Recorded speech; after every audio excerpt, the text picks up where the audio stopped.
dabar pradėsime dirbti ir pirmiausia, tai noriu pristatyti Jurgitą Vasiliauskienę, kuri atliko tyrimą neįgalius vaikus auginančių motinų psichologinę gerovę ir paprašysim, kad pristatytų šį tyrimą.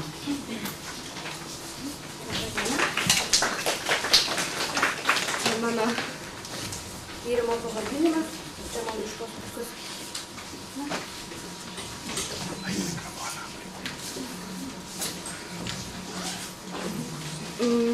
Tyrimas dar yra visai naujas, praktiškai jį pristatau tokiai plačiai auditorijai pirmą kartą, kadangi jis apgintas ir patvirtintas kaip galimas pristatinėti tik birželio mėnesį.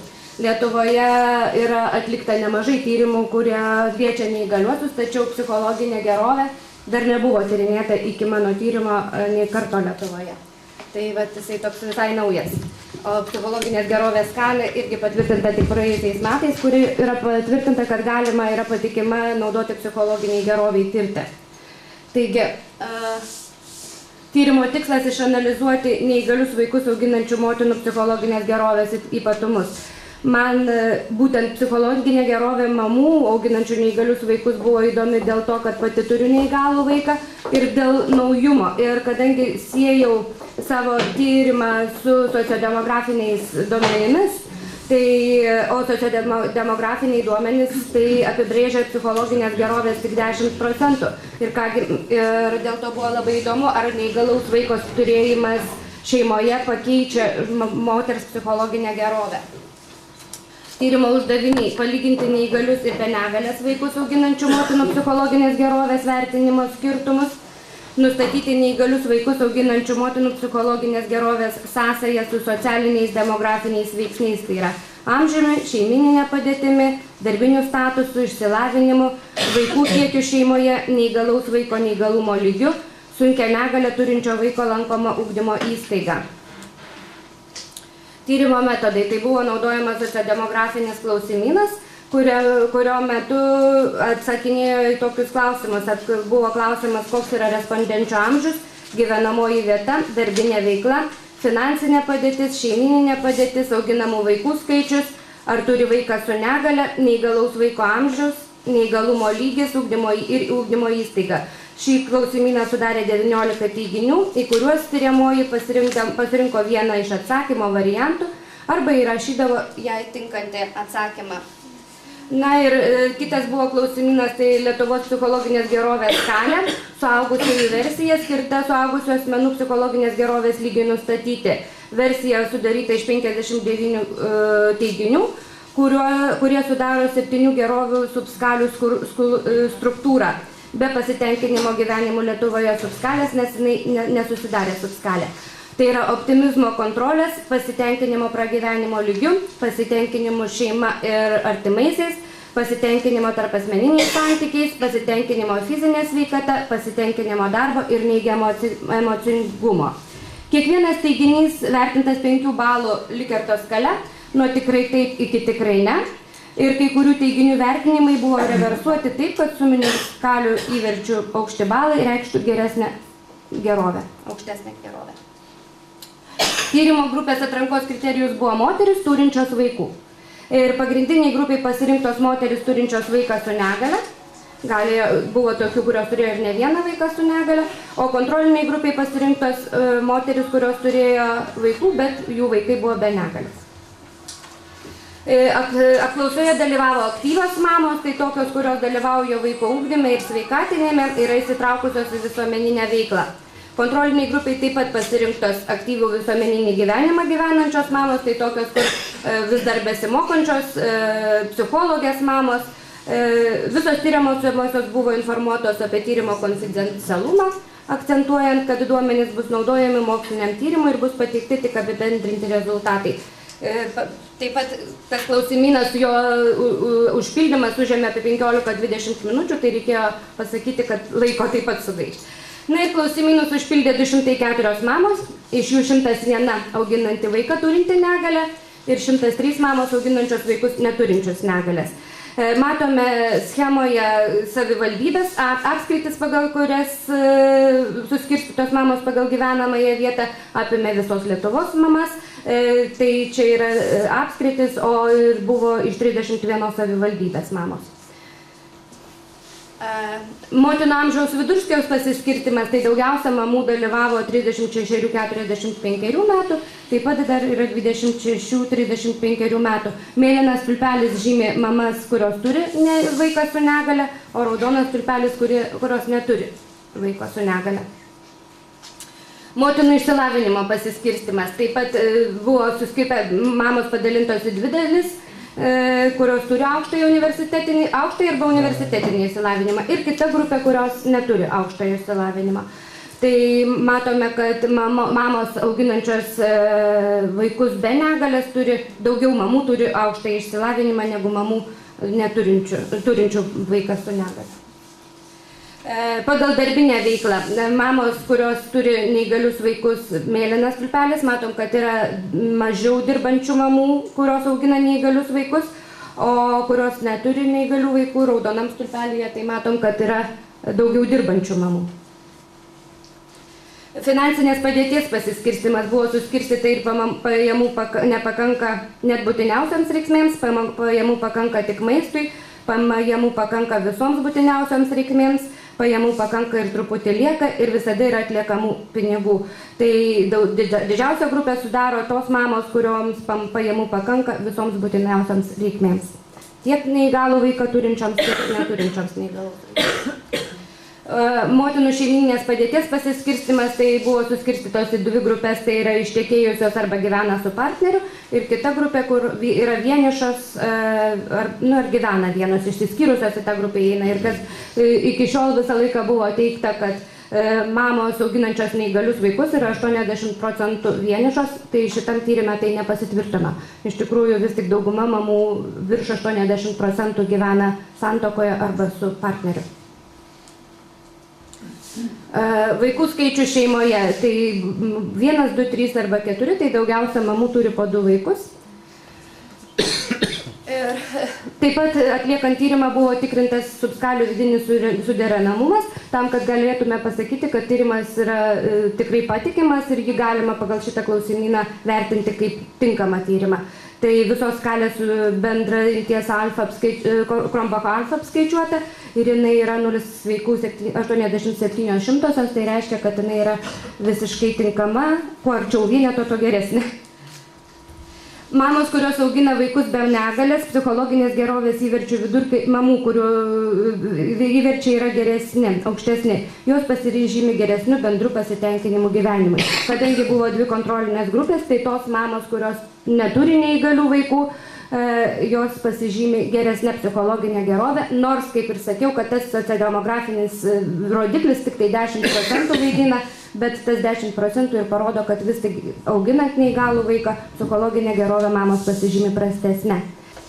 Nes statistiškai reikšmingas skirtumas yra tada, kaip ji yra mažesnis arba lygus už 0,05. Amžius yra vienas svarbiausių socialinių, demografinių, psichologinės gerovės veiksnių, tačiau atliktame tyrime statistiškai reikšmingo skirtumo tarp motinų auginančių neįgalius vaikus, psichologinės gerovės įverčio ir amžiaus nerasta. Tada buvo tyriama tik tai ta grupė, kuri augina neįgalius vaikus. Taigi, čia šitam tyrime gavosi taip, kad nesvarbu kokio amžiaus mama bebūtų, jos psichologinė gerovė vis tiek yra tokia pati, ar jinai yra jauna mama turinti neįgalų vaiką, ar jau ten, sakykime, truputėlį subrendusi vyresnio amžiaus mama, vis tiek psichologinė gerovė yra tokia.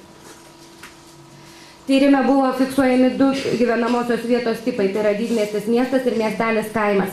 Didmiesčiuose ir miestuose gyvenančios mamos gali gauti daugiau paslaugų neįgalaus vaiko lavinimui ir sveikatinimui.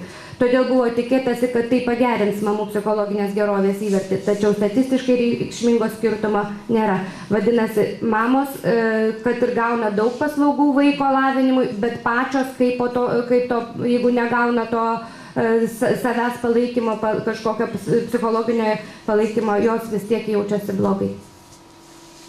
Pasitenkinimą tarp asmeniniais santykiais geriau vertina mamos auginančios neįgalius vaikus ir turinčios aukštą išsilavinimą, nei mamos turinčios kitokį išsilavinimą.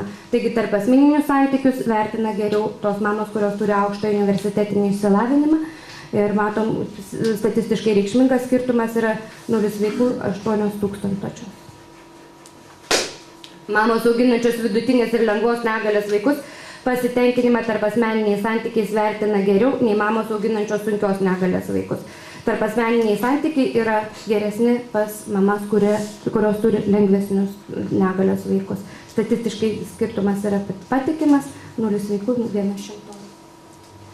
Mamų, kurios yra ištekėjusios arba gyvena su partneriu, vidurkiai nežymiai skiriasi nuo mamų, kurios gyvena be partnerio. Todėl negalima teigti, kad mamos gyvenančios santuokoje su partneriu psichologinę gerovę vertina geriau. Šiaip atrodo ir iš tikrųjų padaryti pasauliniai tyrimai, kurie yra, tai visada teigiama, kad psichologinė gerovė yra geresnė tų žmonių, kurie gyvena santuokoje arba su partneriu. Šitam tyrime taigi parodė, kad neįgalius vaikus auginančios mamos nėra didelio skirtumo, ar jos yra vienišos, ar gyvena su partneriu. Tai va, tiesiog toks visai keistas dalykas, nors reikėtų tada tikriausiai daryti gilesnius tyrimus ir gal išsiaiškinti, ar santuokoje gyvenant arba su partneriu tikrai tie santykiai yra kokybiški ir ar sulaukiama pakankamai palaikymo. Tyrime dalyvavusios mamos atsakė į klausimą, kiek turi vaikų. Nerasta statistiškai reikšmingo skirtumo tarp skirtingą skaičių vaikų auginančių mamų psichologinės gerovės įverčių. Tai ta prasme galima sakyti, kiek bebūtų pirštų, bet kurį pirštą, kurį pjausi, vis tiek skaudės. Tai vienas tas vaikas su negale vis tiek daro įtaką.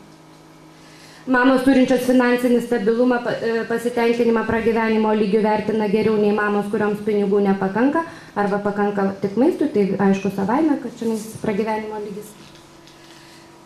Ir svarbiausias atradimas šito tyrimo tai yra mamos, kurios išeina į darbą arba mokslus, psichologinę gerovę vertina geriau nei mamos, kurios būna namuose. Visa skalė, ne tik subskalės maža dalis, o visa skalė parodė, kad statistiškai patikimas skirtumas yra tarp tų mamų, kurios eina į darbą ir kurios būna namuose arba tik slaugo vaiką. Tos, kurios išeina į darbą, galima sakyti taip, žmonių kalba kalbant, kad tai yra jos tikrai laimingesnis, nes darbas tai yra toks dalykas, kur žmogus gali atsipalaiduoti ir galų gale pristatyti save kaip asmenybę, padaryti naudingos veiklas, ne tik būnant su savo neįgaliu vaiku. Mamų auginančių sunkios negalės vaikus ir leidžiančių ugdytis vaikus į bendrojo lavinimo ar specialiojo lavinimo įstaigą, psichologinės gerovės įverčių vidurkiai skiriasi labai mažai, todėl negalima teigti, kad ugdymo įstaigos pasirinkimas mamoms auginančios sunkios negalės vaikus turi įtakos psichologinės gerovės įverčiams. Tyriau tik tai sunkios negalės vaikus, nes turinčios lengvą ar vidutinę negalę vaikai kaip ir turėtų mokintis bendrojo lavinimo įstaigose ir tik sunkios negalės vaikai gali pasirinkti specialiojo ugdymo įstaigą arba bendrojo lavinimo. Neįgalaus vaiko auginamas įtakoja mama savo psichologinę gerovę vertinti prasčiau nei mamas auginančios vaikus be negalės. Prasminga veikla lemia net 40% asmens pasitenkinimo gyvenimu. Darbas suteikia žmonėms reikšmingumo ir svarbumo pojūtį, leidžia pajausti savo vertę ir gebėjimą tvarkyti savo gyvenime. Lietuvoje yra patvirtintas socialinių paslaugų neįgaliesiems teikimo katalogas, čia nuoroda į jį, pagal kurį priklausytų tėvams auginantiems neįgalius vaikus pagalba į namus, kad vaikas su negale slaugantis asmuo galėtų užsiimti kitokią veiklą nei tik vaiko slauga. Tačiau labai dažnais atvejais ši paslauga pritaikoma tik suaugusiems neįgaliems asmenims, ir tai ne visiems aišku, o neįgalūs vaikai labai dažnu atveju lieka užmiršti. Ačiū už dėmesį, gal turit kokių klausimų?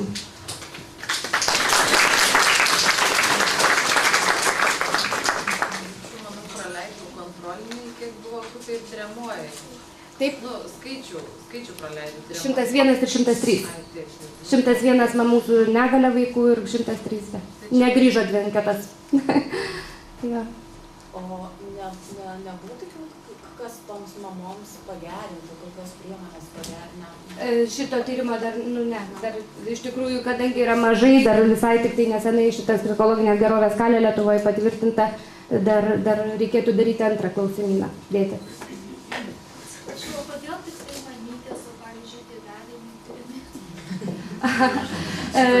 Buvo galvojama apie tai, kad reikėtų įvertinti ir tėčio, bet iš tikrųjų aš kaip dariau tą tyrimą, tai labai sunkiai iš tėčių ėjo surinkti tas anketas. Tai tiesiog.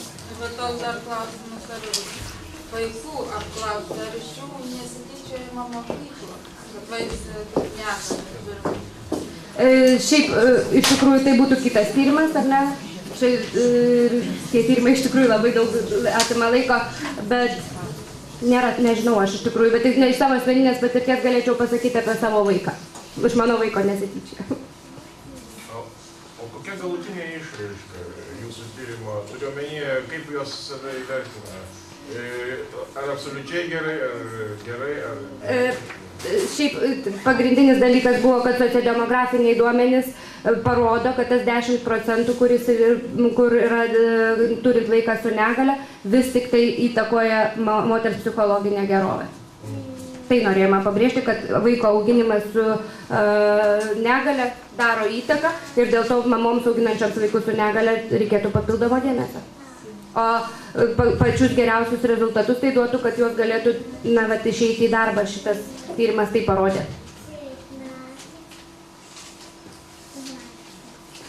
O pat išėjimo į darbą, kokiu dar rekomendacijų galėtumėte pateikti iš to? Kažko, kad daugiau, kad kažką galėčiau pasakyti savo, tai tik tai savo iš asmeninės patirties, o tame tyrime daugiau nebuvo. Tikslai netokie buvo telti tyrime. Socializacija.